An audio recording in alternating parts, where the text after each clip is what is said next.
Good day, everybody. This has been a great pleasure doing this series, and we really got to learn everything about a lot of different professions. I've been excited about this one for a long time, and I cannot wait to really get into it, so let's just do it. We are here with Naf Hanau, who is the owner of Grow and Behold, who is a shochet, a ritual slaughterer, and he is here to tell us about what it takes both to be a shochet, to be a ritual slaughterer, as well as what are the ins and outs of the kosher meat world. Naf, you want to get unmuted and start telling us a little bit about what's going on. So why don't we start by asking what I asked already. What made you get into the idea of kosher slaughter, about shechita? What made you train as a shochet? Sure. Thank you guys so much for having me. Thank you. Hold on a second. You're muted again, Naf. Hold on one second. Okay. Yeah, I should be unmuted now. Can you hear me? There we go. Yes. Great. So first thing, just note it's tracheal bronchitis, not coronavirus. So if I'm coughing today, that's what that's about. So never fear. So I got into this business. My wife and I started Grow and Behold about 10 years ago. And I have always been a big meat eater. I used to get off the school bus in Rochester, a stop early, and go into Lippman's, the kosher butcher shop, where they would feed me cold cuts, and I would, buy things and charge them to my mother's account and come home and cook them. So when I did the Adamah program, which is a Jewish environmental leadership training program at Isabella Friedman in 2006, and I started learning about a lot of the issues with conventionally produced meat from an environmental perspective, also humane perspective. And I realized that, there was meat that could, it was possible to make kosher meat taste much better and produce it much more ethically than was being done at the time. And in many ways, it still is being done now. So at the time, my now wife, then not yet wife, Anna, and I were planning on starting a farm. And we said, wait a minute, well, if we're going to have a farm, why don't we, at least raise our own chickens? But why, fly in a shochet to shecht our chickens? Why don't I just learn how to shecht chickens, right? How hard can that be? It was much harder than we thought, but I did learn how to do it.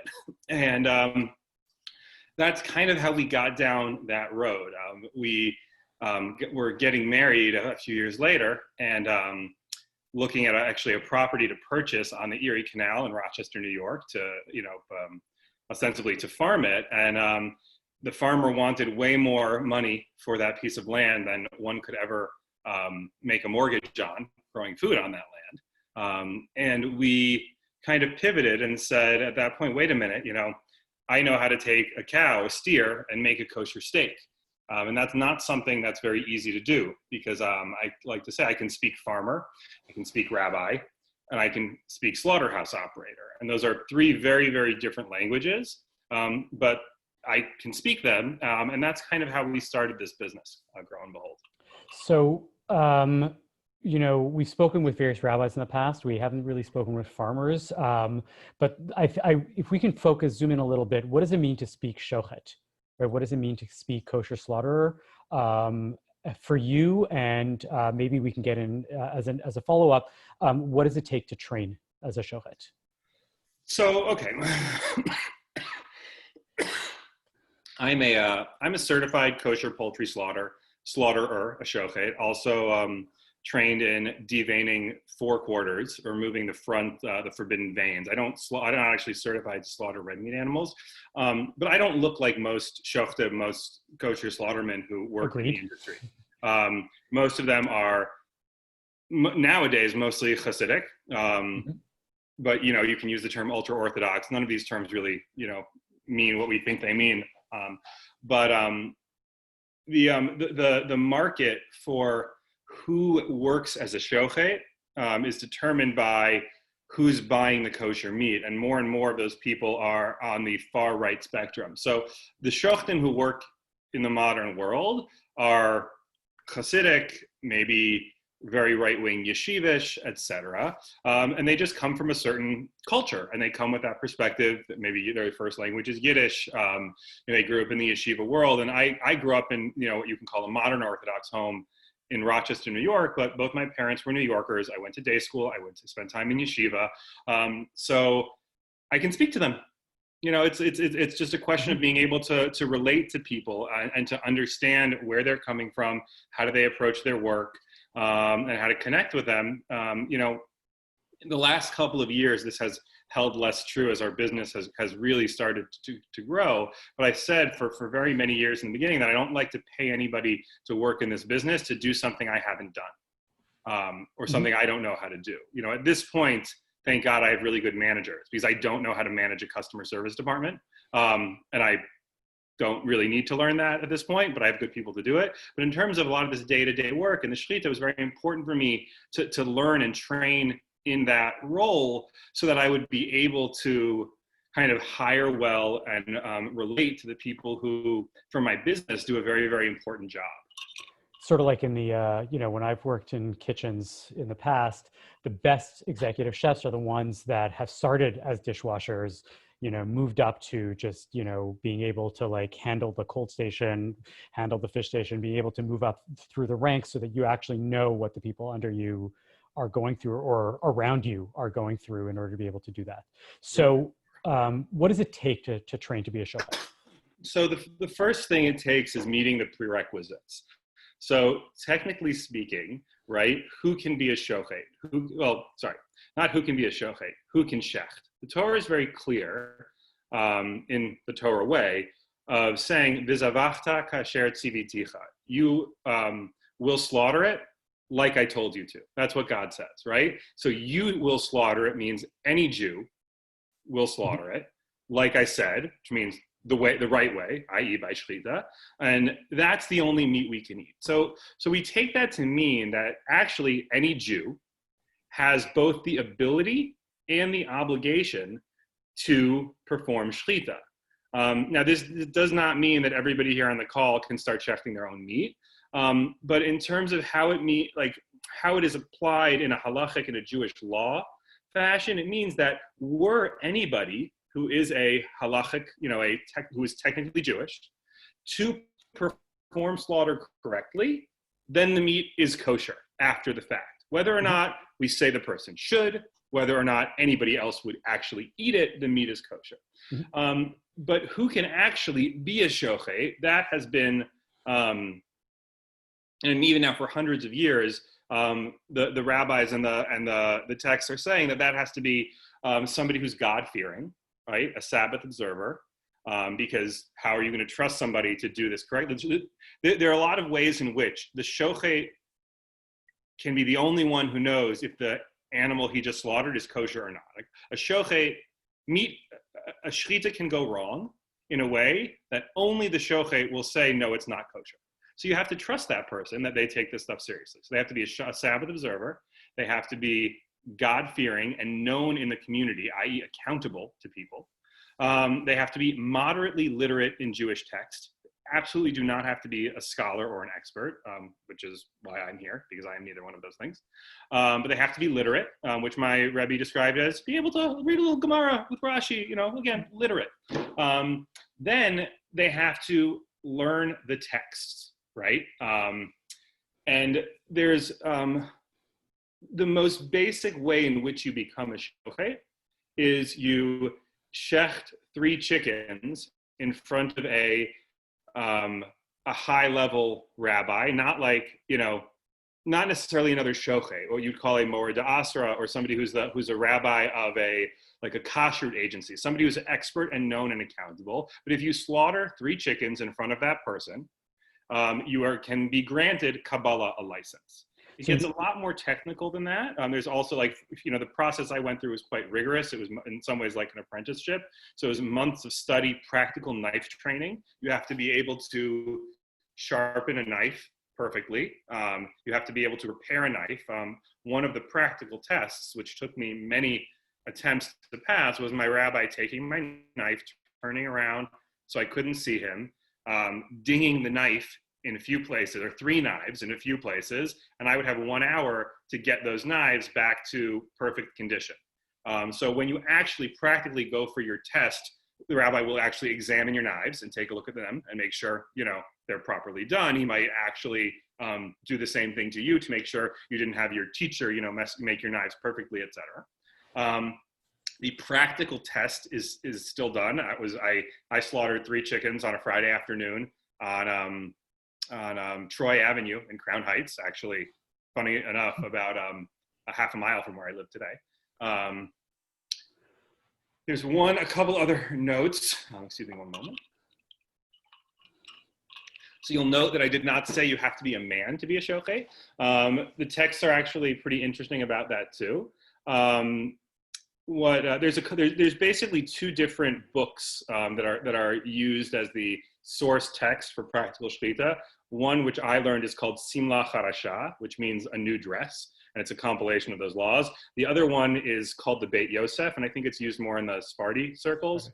I'm not at all familiar with that one, but in the Simla Charasha, on the question of can women shech, it says, well, they can, but it's not so proper, and they shouldn't shech for the community. But in places where the custom is for women to shecht, you certainly shouldn't break that custom or push that custom away. And it's also just interesting to note historically that it has been quite a long while since women were shechting. Like, it's not like, 50 years ago, women used to shecht the chickens. As far as I'm not a scholar, I'm not, deep in the scholarship here, but as far as I have been able to understand, the last places where, at least in the European tradition, where women were slaughtering was, and this part of it, like going to the country, when the women would go to the country in the summer, sometimes the women would shecht the poultry there. But I don't think even that is, like my grandmother has no memory of that. Another interesting thing to note is, in this modern world, the last 5-10 years, we've seen a big push in the DIY movement, right? Everybody wants to make their own pickles, bake their own bread. And that has translated to slaughtering their own animals, right? And on the one hand, we have this tradition, v'zavachta kasher tziviticha. You will slaughter it like I commanded you, right? So some people take that to mean, well, everybody can and should learn how to shecht. And people like to say, and many people in my world who I know and good friends with, democratize shechita, and like it used to be that everybody shechted their own animals. Well, that's actually really not, it didn't used to be that for quite a while. It's been quite, probably many hundreds of years since everybody was shechting their own chickens. And really the way that the rabbinic and the practical literature has gone is that this body of laws has been built up that really professionalizes shechita in a way that I actually think is very important, because we as Jews have this requirement to only eat meat that's slaughtered properly. We're very careful about how we slaughter it, because we recognize that in order to eat meat, you have to take a life. And we do it, right? It's part of the tradition, from animal sacrifice in the temple to modern day kosher meat production. We do it. It's okay to do, but it has to be done right. It has to be done according to all these laws, which, whether or not the purpose is to be compassionate to the animals, certainly has the effect of being a better, perhaps, way, if you're going to be an animal and you're going to be killed for food, being slaughtered by a well-trained shochet in a well-designed environment is not the worst way to go. So we have this system where not everybody and their mother is shechting because they went and they, took a class, but in fact, only the people who are highly trained, highly accountable, known to the community, only those people are the ones who are allowed to do the shechita. Because we recognize that it is both a difficult technical skill, but also a very important and sacred position. So I always think that's interesting and important to note. So I can talk a little bit more about my actual training, but. So, what I mean, the way I say it, you were talking about the studying of the texts, right? So you have to learn all the texts before you can even get close to an animal, I assume. That's probably like reading the theory book when you're taking your driving lessons, and the practical test, the road test, is when you're given these 3 chickens. Tell us just a little bit more about the the 10 lessons behind the wheel, so to speak. Like how much are you sitting there watching and observing chickens being slaughtered? And then at what point do they hand you the knife and say, do you think you're ready for this? Even at a practice level where they say, this chicken might not be kosher anyways, so maybe are you going to slaughter it just for practice? How do you practice on live animals before you get to the point where you're ready to make kosher animals? Great question, Rabbi Avi. Very good question. So it started, I spent about 3 months on the phone finding somebody who would teach somebody who looks, talks, and dresses like me. I met my Rebbe in the basement of a shul in Crown Heights. We sat down, we learned a little bit, and then he said, oh, no, you have a car? Let's go. And I thought he was just like, some Lubavitcher trying to snore a ride off me somewhere. So next thing I know, though, we are parking in Gowanus in Brooklyn, and he drags me into a live poultry market where he's got a student in there in a plastic apron with a challah, a knife, shechting chickens. So this was a guy who was, quote unquote, finishing his studies. So next thing I know, an hour after meeting this guy, I'm standing in a live poultry market with blood and feathers everywhere. And this guy's shechting chickens. So I actually found out years later that this is not atypical for your first meeting with your Rebbe when you get into the shechita business, because another requirement I didn't mention about being a shochet is you can't become faint at the sight of blood. I was going to say, you can't pass out. So so I know guys who pass out. So I know a guy, he met his Rebbe, and half an hour later, he's holding a goat's head, while a shechita is happening. And that's how you pass that first test. So then I did not touch a chicken for, probably weeks, if not a month. Then we moved into studying the text, learning Simach HaRasha, learning all the laws, along with learning how to sharpen a knife. And my Rebbe would say, toil, toil, toil, toil, toil, toil. It was probably hundreds of hours and many bloody fingers, just sharpening knives and just learning the mechanics and the theory of knife sharpening. Can we take it aside and tell us a little bit about knives? Sorry that you're doing this. Because I don't have one with me. I happen to be a knife junkie also. I have like really good Japanese knives. I know what it takes to sharpen a knife. So a shechita knife,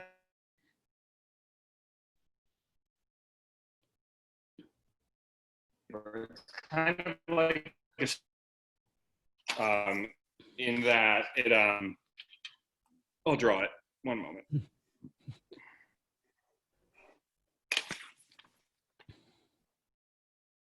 No, it looks white. You drew it on a white paper. Okay. Anyway, it's a long, straight, very sharp knife with no point at the end. It's not beveled the way that we imagine. It looks more like a slicing knife. Oh, depends what you mean by it. It's not pointed. It can be beveled depending on how you sharpen. If you're talking, I was saying it doesn't point down to an edge there. Yes, it does. It does not rectangular. Taper, yeah, not that's what I meant. Yeah. Yes, it has a flat side, and one of the things you're not allowed to do when you chef is poke, which is you must slice. So that's why it's shaped like that. So Avi, I know you may love knives, but I don't know how deep we can really get into them without the visuals for folks who aren't that familiar. But the knife is part of it. I spent many, many hours learning how to sharpen it. So many hours learning how to sharpen the knife. And during this time, school, New York, kosher, easier to let me do that than to fight with me. And my Rebbe was working at the David Elliott poultry plant in Scranton, Pennsylvania, which is actually where to this day we bring our pastured chickens to be slaughtered. We're very close with the family that owns it now after 10 years. Wonderful people. And so I was basically going with my Rebbe to Scranton, usually on Sunday night. And I would get to live the life of the shochet, like wake up at the mikveh, go to Minyan, it was Daf Yomi, then Minyan, then the plant. And I would basically sit in a room, either in the shochet's break room or in an office, whatever, and just study, sharpen knives, talk to the other shoftim. He would basically make me repair all their old knives, which is how I earned a couple of my knives, because I did so much work on one guy's 3 knives that my Rebbe, bullied him into giving me one of them. Very nice. So I believe that it was only after I passed my practical written test that I actually ever began to slaughter chickens. Before that, my Rebbe did have me on occasion holding birds, learning how to perform what's called the tfisa, which is the proper hold, so you can restrain the bird and shecht it. He also had me work on basically every spot on the line in the production plant, because, you know, at the time I was learning shlita with the notion that I was going to be able to go shecht on the farm. Now, a typical shochet has to know shlita. They don't necessarily have to know salting. They don't necessarily have to know how to do all the other checking. They don't necessarily know how to eviscerate a chicken. Now, you have to eviscerate a chicken in order to eat a chicken, whether or not it's related to the shlita. So I had to learn all these different, you know, steps along the line. And so that I was doing as I was studying. But once I passed my written test, I don't remember, because, you know, it's 12 or 13 years ago now, but I don't remember if I had passed my knife test yet. But once I passed my written test, and somewhere along the line on the knife sharpening, so we went back to that poultry market in Brooklyn. I slaughtered, I don't know, 10 or 15 chickens. And to be clear, this is me standing in the poultry market. And when somebody comes in and chooses their chicken and buys their chicken, I was just in the back killing the chicken. These weren't chickens that are being sold as kosher. These weren't kosher customers. But this is how you learn how to shecht without having to buy and throw away chickens that aren't technically kosher. So I shechted, I don't know, 10, 15 birds in front of my chicken, in front of my Rebbe. And he says to me, okay, no, I don't want to see you till you've killed 1,000 chickens. Goodbye. I was living in the Bronx at that time in a horticulture school. So I found a poultry market in Washington Heights where they would let me stand there and kill chickens as they were being ordered. And once I shechted about 1,000 chickens, I went back to my Rebbe and he goes, oh, this is terrible. This is worse than before. He corrected me. He sent me back for another 1,000 chickens. And eventually, and then what I had to do, I had a two-step process for my certification. So first, I had to get a kitab hoda'ah, which is a letter of attestation from my Rebbe who trained me. And before he would give me that letter, I had to complete 39 consecutive perfect shchitot. Not kosher, but perfect, because we're a pragmatic religion, and there are ways that even if the shchita isn't perfect, the animal is kosher, because we're not going to, throw it away. But if you leave even one little piece of, the esophagus, it's kosher, but not perfect. So I had to do 39 consecutive perfect shchitot in front of him, which I did not get until the second day session. The first day I got to 20 something, and then a little something, back to 0. So after I had to pass my knife test, which was repair the 3 knives in an hour. But once that I did before I got to the 39 consecutive shchitot. Once I did that, we drove back to his house. We had a l'chaim. He had the letter all written out already. To this day, it is the nicest letter of recommendation I've ever received. And it basically reads, this guy, Naftali Hanau, son of Stuart Hanau, trained with expert shoftim. He knows the laws. He knows how to make a knife. He knows how to sharpen a knife. I've seen him do many, many perfect shchitot, et cetera, et cetera, et cetera. All of that still was not a license to shecht yet, because my Rebbe is a shochet. He's not a big rabbi, expert as he is. So then we had to go and find somebody to give me, to write me a Ketav Kabbalah, which is the actual license. That took quite a while, again, because I don't look like most people in the business. We had to go to my Rebbe's Rebbe, get him to sign on to my Kitab Hoda'ah. At that point, we were able to finally get an appointment with Rabbi David Stigman of blessed memory, who was a rabbinic administrator for the for the OK, one of the big agencies. So I went to see him. I had 3 chickens in a cardboard box in the trunk of my car. It was Friday afternoon. My Rebbe, went in. He hustled me in. Rabbi Stigman examined my knives. My Rebbe said, look, when, no rush, but when you're leaving for Shabbos, we'll be outside. We'll check the chickens. He came out. I shechted the chickens. My Rebbe field dressed them in the middle of Crown Heights on the street. And Rabbi Stigman said to me at that point, really stuck with me, and I like to share. He said, Naftali, this is how we talk. A license to drive doesn't make you a good driver. It means you're no longer a danger to yourself and to others. And a Kabbalah is the same thing. So, and then I got my letter in the mail a few years later. He also gave me another very important piece of advice at a few years later? No, a week or two later. Okay. There's another piece of advice I got from Rabbi Stigman at Kosher Fest, which is like this big kosher food trade show. And he said, Naftali, this is what you do. Milchigs in the morning, fleishig in the afternoon. This was my experience of Kosher Fest also, if I make an aside, was that I went through Kosher Fest one time. Kosher Fest is the big kosher food expo where all the new products are going through. You do the whole thing, all the booths, and you do all the dairy and the pareve, and then you go back and you catch all the meat ones. I call it the big kiddush. Yeah. Beautiful. So if we can move into the day-to-day. So now you're a shochet. What happens to a chicken once its neck gets cut in a kosher way, between the time when its neck gets cut in a kosher way and it ends up on my plate? Okay, so the one, one just note that's also always important. So I am a shochet. I don't check anything for grow and behold because that would be a conflict of interest, right? Makes sense. We have shoftim who do the shrita. I, on occasion Absolutely. check in my backyard or if somebody hires me to teach a class, etc. Okay. Excuse me. And again, for those who were not here at the beginning, it's bronchitis. It's not coronavirus. Please don't worry. So the chicken is shechted. It spends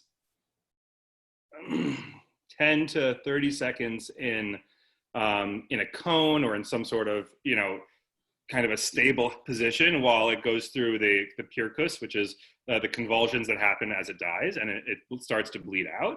And then it goes through a process of dressing, which means undressing really, where the feathers are plucked in cold water. That's why your kosher chickens always have feathers. That's how you know they're kosher. The feathers are plucked. If I can interrupt, generally they're done in scalding water, which is a kosher issue. That are non-kosher. Non-kosher chickens are done in scalding water, which is easier to take off the feathers, but that has caused a kosher problem. So that's why there are still feathers generally on most kosher chickens. Correct.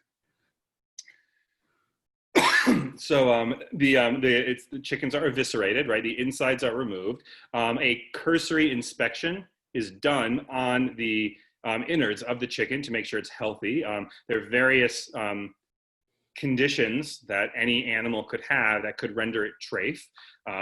Tumors, cancer, injury from an attack, scarring from a cold, all kinds of things. I probably don't have them anymore, but I spent my first year, my Rebbe made me slaughter 3 chickens a week for a year after I got my Kabbalah, so I would have expert status as a shochet. So during that year, I saw some things that I'd never seen before. So I would send him a picture of like, oh, look at these intestines. Can we eat this? Anyway, so the chickens, the innards are removed. The birds are inspected in a USDA plant where we process our chickens. A USDA inspector also checks the birds to make sure there aren't problems that the USDA might have a problem with. And then the birds are soaked in water for 30 minutes, at least 30 minutes, and not more than a certain amount of time, depending.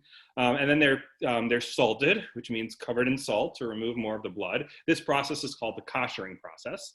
So they're salted for 1 hour, and then they're rinsed 3 times, at which point they're now kosher, like magic. Hence the term kosher salt. Correct. It's not that the salt is kosher, it's used in the koshering process. If you can just briefly, why is scalding water a kosher issue? So if you were to scald the chickens, basically that would be cooking them before they have been koshered. So okay. Dipping a chicken in hot water right after slaughter to loosen the feathers would cook it before you remove the blood, which we don't allow. Yeah. And because we salt it, as an interesting aside, I always tell people that you don't have to ever brine a kosher chicken because it's salted enough as it is, and there's enough flavor in there. I even use less salt because I'm using a kosher chicken, which has a lot of salt in it already. Now, at that point, it's ready for packaging and delivering to the consumer. Can you tell us a bit about Grow and Behold, but specifically, what I'm more curious about is what does the kosher meat ecosystem look like, and what makes, I guess, then Grow and Behold different as a result of that? Meaning, how do things work at a large kosher plant, for example, I don't know, Empire, or one of the other major kosher processing plants, Marvit in Canada, versus how things are done at Grow and Behold, so that we can get a sense of what both look like? So I just want to be very clear. So we have a very, very, very strict policy that I don't comment on competitors' practices. I'm not asking comment. I'm asking Yeah, no, no, I observations. understand, but I have to be I have to just be very clear that I you know that if it feels like I'm not saying something or I'm not answering the question the way you might like, it might be because of that. Um, but what we do generally we'll talk about what we do. So like what we do at Grow and Behold, and I think what's different from most other companies is actually just is in the way we're the first way is in the way that we raise our animals. Our animals are raised outdoors. They're raised on pasture with, special feed, special practices, and often also special breeding. And that's why our animals are happy, healthy, and taste better than any other kosher meat, and actually any other really non-kosher meat as well. That's one thing that's very different. But in terms of the plants, so on the one hand, right, there's only so many ways to chef the chicken. Is that your bumper sticker on your car? No, but it could be. So, and now in America, almost all of the plants are slaughtering red meat, cattle, in a upright system that is what you can at least call moderately humane.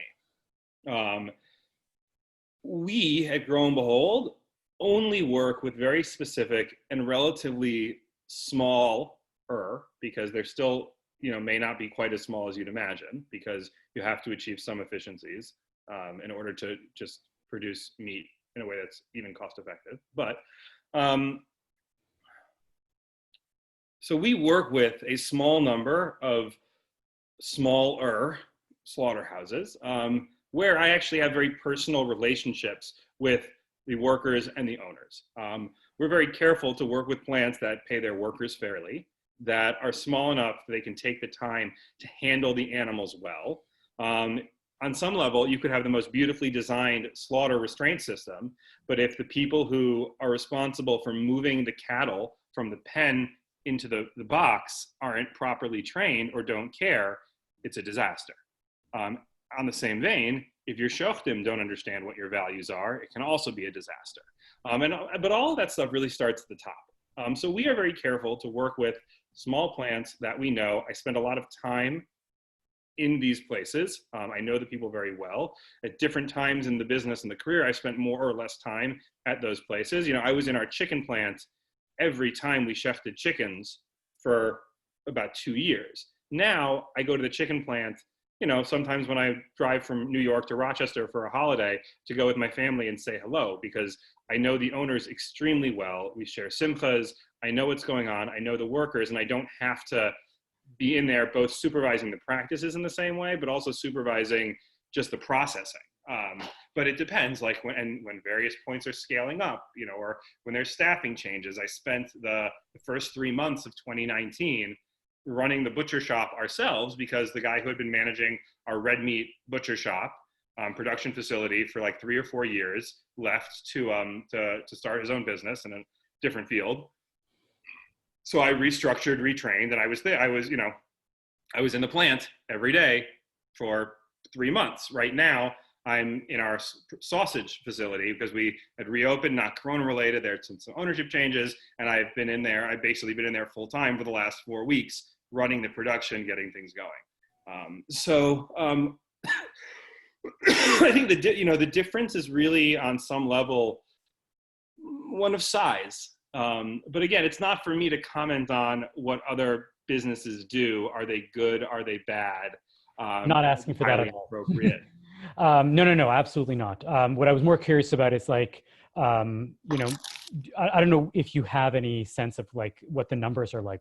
What does it mean for a major kosher plant to be slaughtering X number of chickens in a day versus what Grow and Behold does? Because I think I get a sense that most people aren't aware of the scale of what it means.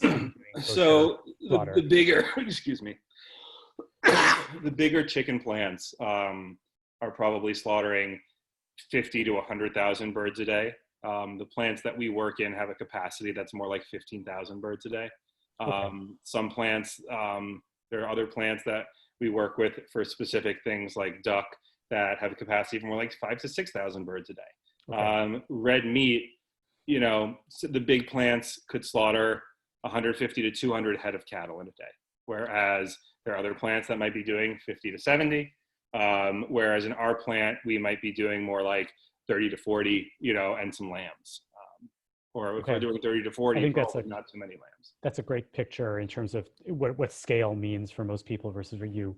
Um, I, moving more towards what Grow and Behold is going towards, and thinking about some of the other concerns, um, a lot of people don't always have access to your meat. Now, anybody that's in the US, I think, for example, should absolutely get your meat unless it's very difficult for them to get it shipped to them or for whatever number of reasons.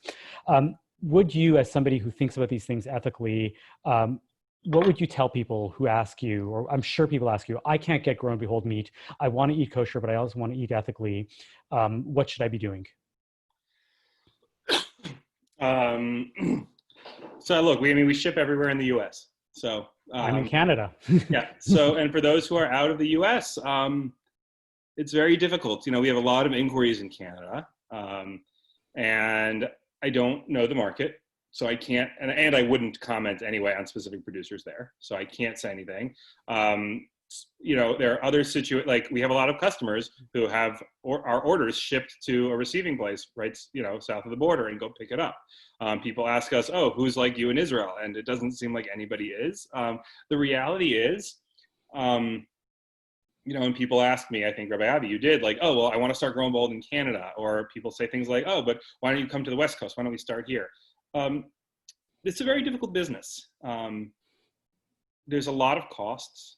There is an incredible number of things that can go wrong when you are dealing with live, perishable, expensive things. And then when you throw rabbis and regulations in the mix. And from what I've seen in the 10 years that I've been doing this is that there are certain markets where it's just not necessarily economically viable yet to kind of do what we're doing, i.e. on the West Coast or in another country. So it's hard for me to really give, super concrete recommendations for markets or locales that I don't know. I, for example, I try to tell people to eat the parts of the animal that other people tend not to eat, right? Everybody thinks that, cows are made out of steak, right? And if the only thing that we're eating is steak, then there's a lot of other pieces that are getting wasted or getting turned into hamburger. And I say, we should be looking at cuts that are not as common because then we're hopefully slaughtering less animals. Are there other principles along those lines that you think about when it comes to chickens, when it comes to cows that you? That's a great one. You don't need to, serve one ribeye steak to every person. You could buy one ribeye steak and ground meat and some asabuco, and you can serve different things, different pieces to everybody. You can buy a whole chicken, and on the other hand, when you buy chicken breast fillets, that creates chicken bones, which we donate a lot of. So I'm always careful for Shabbos to serve a whole chicken whenever I can. So my kids see that this actually looks like a bird, and there's creating that ethical consideration from one to the other. Now, along those lines, and maybe you have an answer to this, maybe, you were talking about deveining the forequarters. One of the big issues in kosher slaughter today is that we, and many people may not be aware of this, is that we don't devein the rear quarters of the animals. And we just sell those as non-kosher meat. And those tend to be some of the best parts of the animal. And they are, and so in essence, we chef twice as many animals as we need in terms of kosher, simply because we're giving away more of the pieces. Is there a push to develop like people that are doing ethical? So it's just not so simple as that. So explain it to us, because that's the word on the street, is that this is what it is. There's, we wish we could have filet mignon. We want the loin of the animal. We want to be able to do stuff like that. Filet mignon doesn't taste that good. It's kind of mushy. It's just soft. Yeah. Mushy. It's, like there's much more delicious cuts to eat from the forequarter. Second of all, that rear, yes, it has a filet mignon, or maybe it has a porterhouse or a New York strip. It's also got a big round, which I can tell you, every meat producer in the world generally speaking, has lots of shoulder meat that they're trying to figure out how to sell. It's the same thing with round meat. Like when you produce, like if you were to start selling hindquarters, great, you might be able to sell all your fillets, but you're still going to be left with a lot of round. It's very technically difficult to do. There's just not, and it's not so much a question of, yes, of course, you could train people to do it. It's more of a question of, is it actually economically viable to do it, right? It takes a lot more time to remove those veins, to remove the nerves and the forbidden fats than it does to just remove the veins in the forequarter. Because it has some desirable cuts in it, it is relatively easy to sell off those cuts to in the non-kosher market. And it's just not the case that meat is wasted because we don't use it. And there are some people who do it. There's some very small outfits that do it under, Sephardi supervision. It's something we have certainly looked into at a number of times, but it has just never, it's never made sense economically. Like, you have to understand that if we were to produce hindquarter meat, it would have to be under a different kosher certification.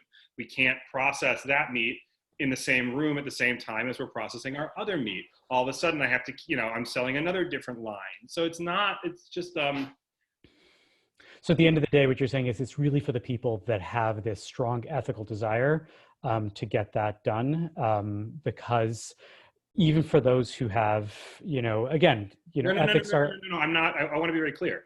I'm not saying it's for people who have a strong ethical desire. I think there is nothing more ethical about doing it because this meat is not wasted. No, I get what I'm trying to get at is that the cost benefit ratio on the ethics continuum of things, right? In that even for people that are ethically interested in having as much of a kosher animal used as possible, it's very, very difficult, and it would drive up the cost to an astronomical point, to the point that even those that are really ethically thinking about the sources of their meat would say, listen, it's really, really difficult. I'm not spending $150 a pound on meat just to be able to say that I'm using the whole animal instead of being able to hand it off. Correct, and I think that's something that people don't understand, is that the whole animal's being used, right? In the meat business, very, very, very little is wasted. There are pork processing plants in the Midwest that can run their boilers on lard when the price of gas goes too high.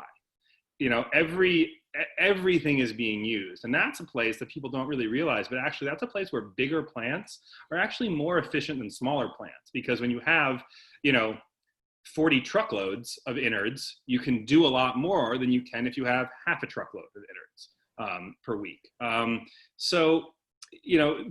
your main point that yes, if we were to be doing hindquarters, it would basically be more expensive and likely, reduce our throughput overall. And would not make meat more accessible, more affordable, or more sustainable as far as we have been able to tell, looking at it relatively closely. Excellent. Do you think they're ever going to be, you mentioned shochtot, do you think that we're going to get to a point in our 21st century push for people that are trying to be as equal as possible, that we're going to get to see women shechting on a regular basis? I grew up Orthodox. I run a kosher meat business that's certified by the Star K. I am Orthodox. So preface it all by that. There are already women who have, Kabbalah from places and people. It will happen. It is happening. It will continue to happen.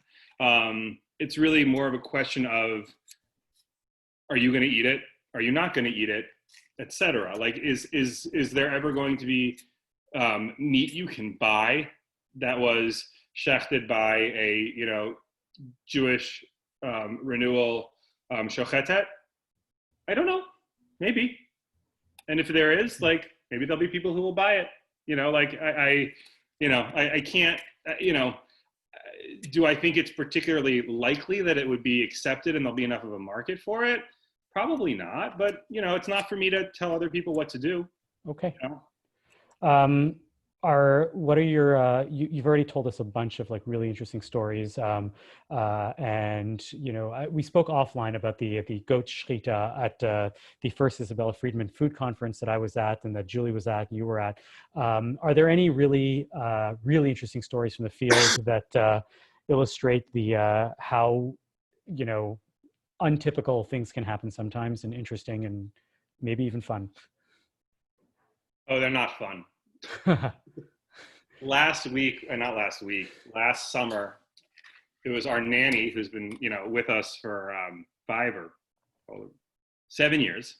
It was her last week full time because our youngest was going to preschool. My wife was away, so I had the 3 kids. We were dropping our nanny off at the train on Friday, like for the tearful goodbyes. My wife is away for the weekend, at a family affair in California. So on that day, my chickens had been unloaded at the plant, and my farmer is unloading and talking to the worker, and somebody said the word coyote. Maybe it was in the context of, oh, we thought you had more birds, and maybe he said something like, oh yeah, there might have been a coyote. All of a sudden, my chickens were possibly not kosher. Because possibly a coyote could have gotten in, possibly attacked them and made them trafe, and you wouldn't necessarily know. Oh boy. The same day, the truck carrying the red meat from the slaughterhouse to the processing plant flipped over onto its side. And something else happened that I can't even remember. So all of that was happening at once. But the most interesting part of that, and we were going into a holiday weekend, right? So if the birds are possibly trafe, right, and we shech them on Friday, we're supposed to process them on Friday, but if we can't, they're gonna be in the cooler till Tuesday, which is not bad, but it's certainly not ideal, right? We want to process them right away. So the OU, we get on the phone with the OU, they're not sure. They call Israel, they're not sure. All the rabbis they go to the Talmud, they're reviewing all the relevant portions of the Talmud. They schedule a 3 a.m. conference call with the rabbis in Israel, the rabbis in America. They call me, they call the farmer, they ask more questions. I was in the Berkshires at my cousin's home on the porch. I'm on the phone with the farmer trying to get a sense of what happened, and a coyote just like walked by the house as we were having this conversation. And in the end, the chickens were kosher, the truck was righted, and the meat was fine. But I think that's that's a little kind of a vignette that can give an idea of just kind of all of the different things that are going on. At the end of the day, had that kind of day happened 6 years ago, I probably would have lost it. It was what it was. This is kind of like, it's par for the course for us now. Like, it's Murphy's Law. If something can go wrong, it will. It's just a question of how you handle it. So it's interesting because I think what that highlights is, how many uncertainties you can have when you're dealing with a main factor in the whole chain is that the animals are alive, and because things are living, they're not always, exactly the way you imagine it to be.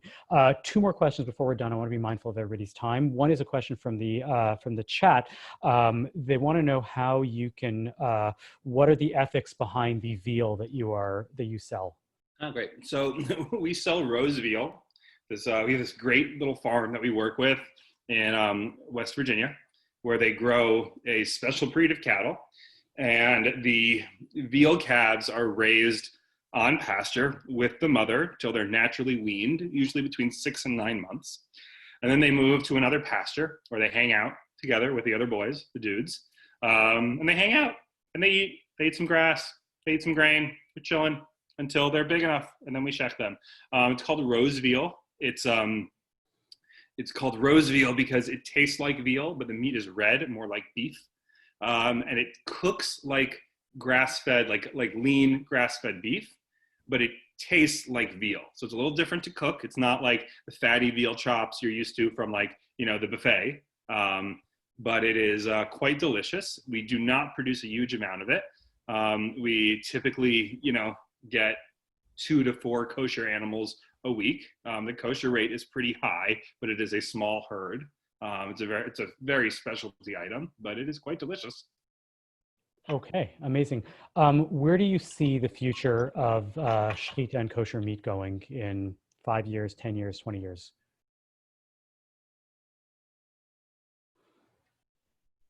I think you froze there for a second, so we'll pause on that. Hopefully we'll get back to you. And I don't know. Are there any other questions from the chat that we can work on while we re-get Naftali? Hope that doesn't say anything about the future of kosher meat.